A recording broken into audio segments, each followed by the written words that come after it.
इस कार्यक्रम के पुण्यार्चक हैं श्रीमती नीलू संजीव जैन नेताजी, समन्वय जैन, श्रीमती बीना जैन, अमित जैन, राहुल जैन, श्रीमती राशि जैन, शुभम जैन, आनंदपुरी कानपुर।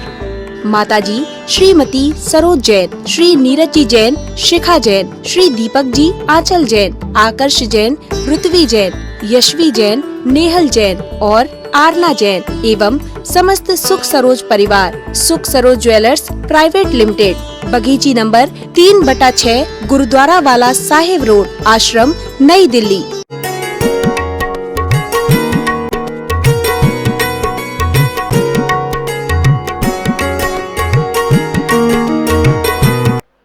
आपकी वेशभूषा से कोई पहचान नहीं होती। एक बहुत अधूरा मेरा प्रश्न रह गया है हरि पर्वत का कि एक बहुत बड़ा आयोजन साहित्यकारों का था। शेक्सपियर जैसे महान लेखक, प्रेमचंद मुंशी जैसे भारतीय महान लेखक, सारे बड़े बड़े दुनिया के लेखकों का एक बहुत बड़ा अंतरराष्ट्रीय साहित्यकारों का एक सम्मेलन था। बड़ी बड़ी हस्तियां आई हुई थी और हमारे भारतीय प्रेमचंद मुंशी साहित्यकार, वो भी एक बहुत अच्छे कथाकार, उपन्यासकार रहे। उनको मुख्य अतिथि के रूप में नियुक्त किया गया। प्रेमचंद मुंशी एक साधारण वेशभूषा में रहा करते थे। धोती कुर्ता, टोपी, पैजामा कुर्ता, कमीज पैजामा, बहुत साफ सुथरे पहनते थे। बहुत शालीनतामय जीवन था और समय के बड़े पंचुअल थे, समय के पंचुअल थे। और प्रेमचंद जी मुंशी जी कार्यक्रम के आधा घंटे पहले उस फंक्शन के स्थान पर पहुंचे। बड़े बड़े गार्ड खड़े हुए थे वहां पर। गार्ड भी बिल्कुल कोट सूट आदि में सब कंप्लीट थे। और प्रेमचंद मुंशी जब पहुंचते हैं तो वो उन्हें रोक देते हैं, नो एंट्री। अंदर भी बहुत सारे लोग थे। प्रेमचंद मुंशी कहते हैं मैं मुख्य अतिथि हूं इस कार्यक्रम का और मुझे रोका जा रहा है। उन्होंने कहा अच्छा। उन्होंने थोड़ा सा ऐसे तिरछा विचा करके देखा जैसे कुछ इंटरनेशनल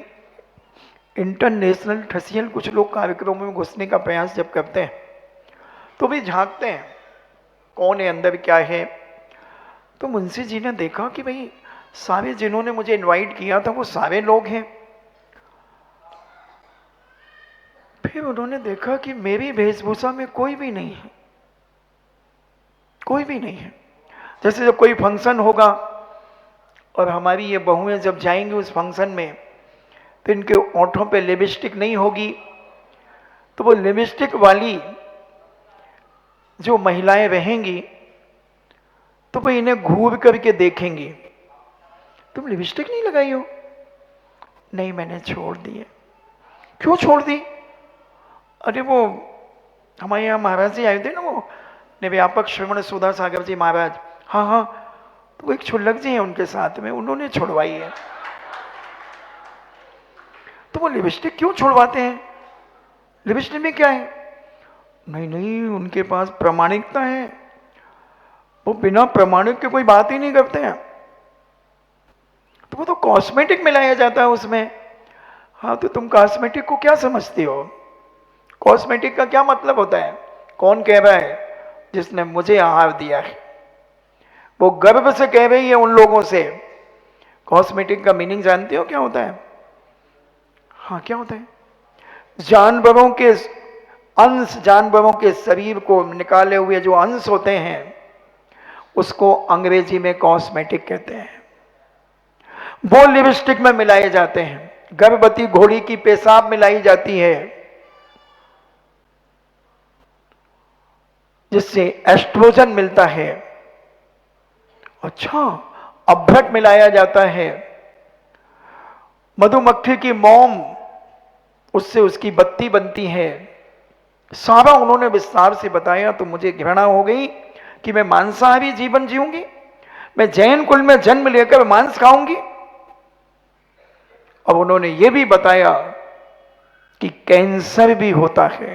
राजस्थान में 2 साल के अंदर 300 महिलाओं को ब्रेस्ट कैंसर हो गया, इन्हें एक एक स्तन कट गया उनका, इसलिए मैंने छोड़ दी। अच्छा, कोई भी वो एक सूखी वाली पेंसिल आती है, वो ऐसी बात करती है ये, वो तो लगा सकते हैं ना? नहीं नहीं, वो भी सूखी हुई है। ये जो मोम में आती है, मधुमक्खी के मोम से छत्ता बनता है, ये थोड़ी सी लिसी होती है और वो सूखी होती है, मटेरियल वही होता है। वो सुखा के पेंसिल का रूप हो जाता है और ये थोड़ी सी गीली होती है। और वो ये भी कहते हैं, कौन कह रहा है? जिन्होंने मुझे आहार दिया है वो कह रही, वो कहते हैं जब एक सजना मिल गया फिर क्यों सजना, फिर क्यों सजना, और किसके लिए सजना? तो मुझे उनकी बात लॉजिक से जम जाती है, तो मैंने छोड़ दी। और जब मांस खाने का पाप लग रहा मैं तो मर जाऊं तो अब कभी नहीं लगाऊंगी, क्योंकि हम जैन हैं और मांस खाएं तो हमें जैन कहलाने का अधिकार नहीं है, दिगंबर जैन मंदिर में जाने का अधिकार नहीं है, चौकों में घुसने का अधिकार नहीं है, और मैं तो कहता हूं उन्हें आहार देखने का भी अधिकार नहीं है। मांसाहारी व्यक्ति कैसे आहार दे सकता है? गर्भवती घोड़ी की पेशाब पीने वाला व्यक्ति कैसे आहार दे सकता है? थोड़ा सोचो, आप विचार करो। जब गेहूं धोने वाली बात कल थोड़ी सी रह गई थी और वो व्यक्ति जो बड़े नाराज हुए थे केकड़ी के भाई कि महाराज गेहूं भी धोए जाते हैं क्या,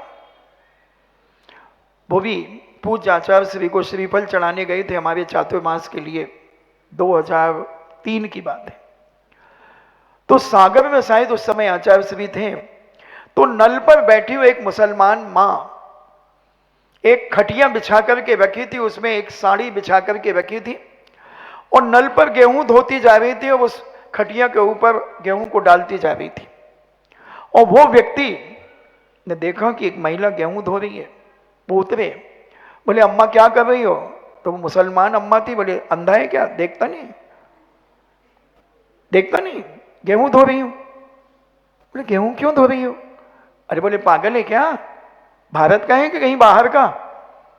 बोले राजस्थान का। तो बोले गेहूं धो रही हूं इसलिए कि कुत्ते की लघु शंका होती है इसमें, इसलिए धो रही हूं। मैं मुसलमान हूं, मांस खाती हूं मगर सूसू नहीं पीती हूं। क्या करारा थप्पड़ मारा उस महिला ने। और दूसरे दिन वो भाई आया, मैं प्रवचन करके, एक प्रवचन सुन करके पूज्य श्री का बैठा था, शुद्धि करने का समय था, इतना बड़ा नारियल लेकर के आया और चढ़ाया और साष्टांग नमस्कार करता है और कहता महाराज जी मुझे माफ कर दो, मैं आपसे बहस करके गया था, मैंने देख लिया आपने ठीक कहा था। एक मुसलमान महिला भी गेहूं धो रही थी, उसने उसी दिन से अपने घर में संकल्प किया कि मेरे घर में भी गेहूं धुले ही खाए जाएंगे। कल हमने थोड़ा सा इसके बारे में और बताया था कि किस प्रकार से उसमें चूहे की पोटी निकलती है गेहूं के बोरे में, निकलती ना, कहां से आ जाती है? चूहे की सूसू, गिलहरी की सूसू, छिपकली की सूसू, सब उसमें रहती हैं। और चूहा जब बोरा काट लेता है और ठंड में उसी बोरे के अंदर घुस जाता है तो रात को पोटी आ जाती है तो बेचारा कर देता है, उसकी गलती क्या है? अब बोलो, जब तुम्हें मालूम है कि उसकी पोटी निकलती है तो सूसू भी उसमें डली है, मान जाओ मेरा कहना और आप आज के बाद गेहूं धोना शुरू कर दो। कल हमने उसकी प्रक्रिया भी बताई थी, पूरी धोने की बात बताई थी। तो ये विनय जीवन में बहुत आवश्यक है। बातें नहीं करो, मुझे मालूम है आपको 30,000 शब्द पूरे करना है, क्योंकि महिलाओं को दिन भर में 30,000 शब्द बोलने की अथॉरिटी पावर इनको शोधकर्ताओं ने दे दी है कि ये महिलाएं दिन भर में 30,000 शब्द बोलती हैं और पुरुष 23,000 बोलते हैं। अभी कोई पुरुष नहीं बोला इतनी देर में, वो जो कितना बोल गई, कोटा तो पूरा करना ही पड़ेगा, नहीं तो कल और बच जाएंगे, आज के बचेंगे तो कल और। तो ये सारी की सारी चीजें हमें समझना है। और उस बेचारी को जब उसके श्रीमान ने कहा ये क्या बनाया, बोले आपकी मम्मी जी ने यही बताया था। अंत में जब सारी बात उन्होंने कही, मैं उनसे कह रही थी ये मैं जानती हूं, ये मैं जानती हूं, फिर उन्होंने कहा था बेटा 1 लोटा पानी जरूर डाल देना डिब्बे में। तो मैंने कहा था मम्मी जी मैं ये जानती हूं, तो तुमने डाल दिया, तुम्हें अकल नहीं थी, तुमने पापड़ बनाए कि पापड़ की सब्जी बनाई है। मम्मी ने आपकी परीक्षा ली थी कि आप हर जगह कह रही थी मैं जानती हूं, ये तुम्हारे अहंकार को गलित करने के लिए उन्होंने ये कही थी, मगर तूने तो पापड़ गला दिए और अपना अहंकार तो ज्यों का त्यों स्तंभ बना करके रखी है। और जहां ये स्तंभ बन जाएगा ये अहंकार, वहां घर तहस नहस हो जाएगा, परिवार विनाश की ओर चला जाएगा। इसलिए जीवन में कुछ अच्छा चाहते हो, बहुत छोटी सी जिंदगी बची है बंधुओं, बहुत गई रही, थोड़ी थोड़ी भी अब जाए। और आजकल तो कुछ ऐसी बीमारियां चल गई कि पता नहीं आदमी सोते सोते भी चला जाएगा, चलते चलते भी चला जा सकता है, किसी भी अवस्था में आदमी जा सकता है। मगर हमारे इधर तो आ रहे हैं लोग, कोई नहीं जा रहा है। देखो अभी 4 माताएं अभी अंदर आई हैं, 2 बच्चे भी आए हैं, हमारे एक और 5वां बच्चा, 30वां बच्चा भी आ गया। तो हमारे यहाँ तो जाने का सवाल ही नहीं है, हमारे यहाँ तो आने आने का ही काम है, लोकोदय में आने ही आने का काम है, अभी जाने का काम तो बाद में है। एक प्रतिमा हमारे पूज्य कुंद कुंद स्वामी अष्टपाहुड़ के अंदर कहते हैं, उसकी टीकाकार, चने के बराबर एक प्रतिमा, ये चावल के बराबर एक प्रतिमा और चने के बराबर एक जिनालय, जो श्रावक श्राविका बनाते हैं उसका पुण्य, वो लेखक कहते हैं कि मेरी जिह्वा उसका बखान नहीं कर सकती। एक इतना छोटा सा चने के बराबर एक मंदिर और चावल के बराबर एक प्रतिमा जो स्थापित करता है, उसके पुण्य की महिमा मेरी जिह्वा नहीं कर सकती। इतना अपार पुण्य उसके जीवन में होता है बंधुओं। जब मैंने वो पद्मनंदी पंचविंशति पढ़ी, उसमें पद्मनंदी महाराज भी इस बात को कहते हैं, और इसी बात को सुसागर सूरी ने अष्टपाहुड़ की टीका में इसको लिखा। 1000 साल पहले पद्मनंदी पंचविंशति ग्रंथ पद्मनंदी महाराज ने लिखा। उन्होंने इतनी बड़ी व्याख्या की, माताओं तुम्हें अभिषेक करने नहीं मिलता, तुम्हें भगवान को छूने नहीं मिलता, तुम्हें प्रकृति ने एक मौका दिया है, पूज्य गुरुदेव ने एक मौका दिया है, पद्मनंदी महाराज ने एक मौका दिया है। इतनी छोटी सी राशि कोई मायने नहीं रखती बंधुओं। 1/5 जो राशि है उसके साड़ियों में मिल जाएंगे, अभी छुपे होंगे। ये 2 पल्ले के अंदर फिर 2000 रुपए के नोट पड़े होंगे, 500 के नोट पड़े होंगे, निकल जाएंगे। अगर सारे कपड़े एक बार घर जाकर के ऐसे झटकार देना, नोट मिलेंगे, नोट मिलेंगे। 5 कितने साल में, 5-6 साल में, तो 5 साल 7 साल, क्या फर्क पड़ेगा। एक बार हिम्मत कर लो, इतना सुनहरा मौका जीवन में कभी नहीं मिलेगा। और तुम्हें एक बहुमान आएगा, स्वाभिमान जागेगा, मैंने भी जिनालय बनाया है। सब थोड़े से फालतू खर्चे बंद कर दो माताओं। श्रीमान जी ने जो दिया तुम उसमें अपनी उंगली मत करना, अपने अपने अंदर से निकालो। एक एक के ऐसी भी मिलेंगी जिनके पास 5-5, 10-10 लाख की साड़ियां होंगी, टोटल साड़ियां निकल जाएंगी। आभूषण मिला लो तो 15-20 लाख का माल निकल जाएगा। देखो अभी कई लोग ऐसे और दबा रहे हैं, इनमें समझ गया कि है। एक एक गोदरेज की अलमारी साड़ियों से भरी है। बोलो ना, हाँ तो बोलो, हाँ। और एक वो आभूषण वाला भी बॉक्स रखा हुआ है, जिसमें हाथों के ऐसे पाइप में डले हुए हैं। एक खंड में वो झुमकियां, बाले ऐसे लंबे लंबे गोल गोल ऐसी झुमकियां भी पड़ी हुई हैं। अब ऐसे कान की लोड़ियां लंबी हो जाएंगी, लटकता ले लटकाते। छोड़ो ये सब। सारी बहुएं, माताएं, बहनें आज कमर कस के जाएं यहां से और श्रीमान जी से कह दें, देखो जी हम भी कुछ करेंगे। क्योंकि हमारे आगरा में जो विश्व लेवल का क्षेत्र बन रहा है, ऐसा लोकोदय तीर्थ क्षेत्र विश्व में दिगंबर जैन समाज का नहीं होगा बंधुओं। सारे विश्व को एक बार नाक रगड़ने, सिर झुकाने इधर आना पड़ेगा।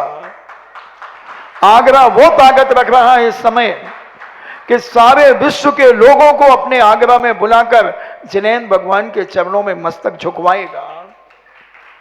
विदेशी आकर भी एक बार हाथ जोड़ेंगे और क्या फोटो खींचेंगे, और सबका श्रेय तुम्हें जाएगा। भूदान दें, बहुत अच्छी बात है, मगर एक एक प्रतिमा भी अगर हम दे दें तो हम अपने जीवन में बहुत साथी से पुण्य कमाएंगे बंधुओं। और जो प्रतिमा देगा वो एक दिन उसको भी मोक्ष होकर के उसकी प्रतिमा कहीं ना कहीं विराजमान होगी। बीजारोपण हम करें। खूब कमाया, खूब गमाया। कमाना सब जानते हैं, गमाने बहुत बिरले लोग जानते हैं। रावण ने भी खूब कमाया, खूब कमाया, सोने की लंका बनाई, सोने की लंका बनाई, विमान सोने के, जूतियों में सोना, मकान में सोना, हर जगह हीरे मोती जवाहरात। जब आप श्री पद्म पुराण को पढ़ेंगे तब उसकी लंका का वर्णन, माणिक पन्ना मूंगा ऐसे बिछे हुए हैं। तुमने तो बंडर मार्बल लगाया है, उसने माणिक पन्ना लगाए थे अपने महल में। और भरत चक्रवर्ती ने भी खूब कमाया पुण्य से। 14 रत्न 9 निधियां उसने प्राप्त की, मगर उसने अपनी अयोध्या सोने की नहीं बनाई। खर्च दोनों ने किया है, गमाया दोनों ने है, कमाया दोनों ने था, बिल्कुल ईमानदारी का था, बेईमानी का कुछ नहीं था। पूर्व जन्म के पुण्य से दोनों को मिला है।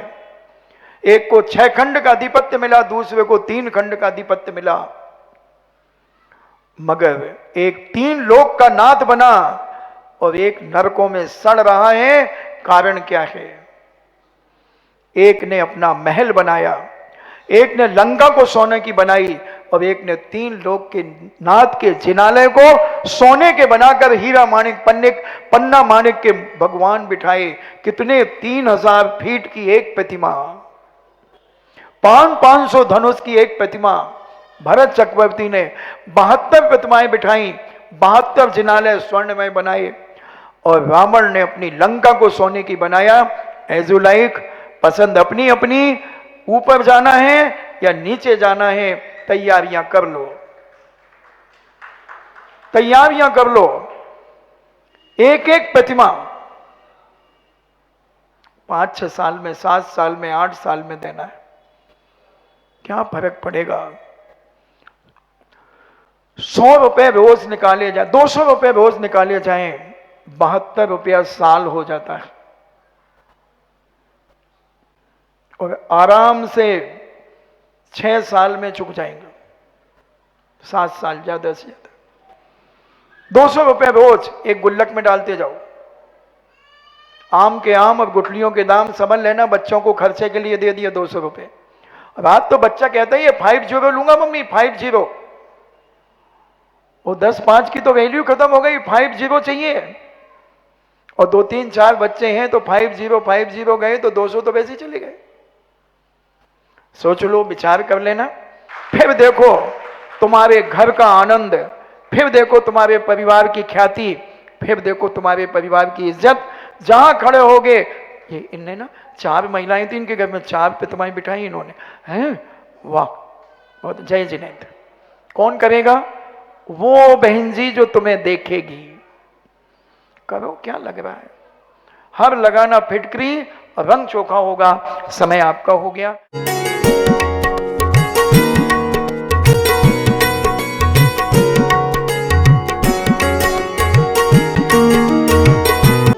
इस कार्यक्रम के पुण्यार्चक थे श्रीमती नीलू संजीव जैन नेताजी, समन्वय जैन श्रीमती बीना जैन, अमित जैन, राहुल जैन, श्रीमती राशि जैन, शुभम जैन, आनंदपुरी, कानपुर।